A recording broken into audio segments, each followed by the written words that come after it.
আমার না টিকটক ফেসবুকের একটা জিনিস অনেক বেশি ভালো লাগে। সেটা হচ্ছে টিকটকে বা ফেসবুকে কেউ যদি আপনাকে ফলো করে সেই নোটিফিকেশনটা আপনার কাছে পৌঁছে যায়, কিন্তু কে আপনাকে আনফলো করে সেই নোটিফিকেশনটা আপনার কাছে যায় না। এখানে কিন্তু একটা শিক্ষণীয় বিষয় আছে। শিক্ষণীয় বিষয়টা এরকম যে আপনার জীবন থেকে কে চলে গেল সেটা আপনার দেখার কোনো প্রয়োজন নাই। আপনার জীবনে কে আসছে বা কারা আছে তাদের ভ্যালু দিতে শিখুন। এটাই হচ্ছে আমাদের জীবনের মূল শিক্ষা। কিন্তু আমরা তা কখনোই করি না।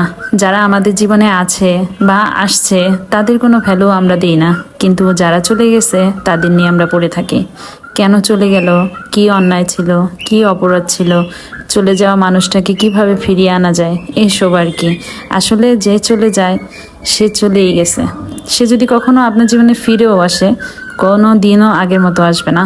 ধরেন একটা হারানো জিনিস অনেক দিন আপনার কাছে ছিল না, সেটা হয়তো আপনার ঘরের কোনো কোণে ছিল বা রাস্তাঘাটে কোথাও পড়েছিল, তারপর আপনি তাকে পেলেন। বলেন তো আপনি কি তাকে আগের মতো পাবেন? সে কি আগের মতো চকচকা থাকবে বা সে কি আগের মতো ভালো থাকবে? কখনোই না। তার হয়তো বা জং ধরবে, নয়তো বা কোনো না কোনো ত্রুটি তার মধ্যে হয়ে যাবে। সেই জন্য জীবন থেকে কে চলে গেল সেইটার ভ্যালু একদমই করা যাবে না। আপনার জীবনে যারা আসছে বা আছে তাদেরকে ভ্যালু দিতে শিখুন।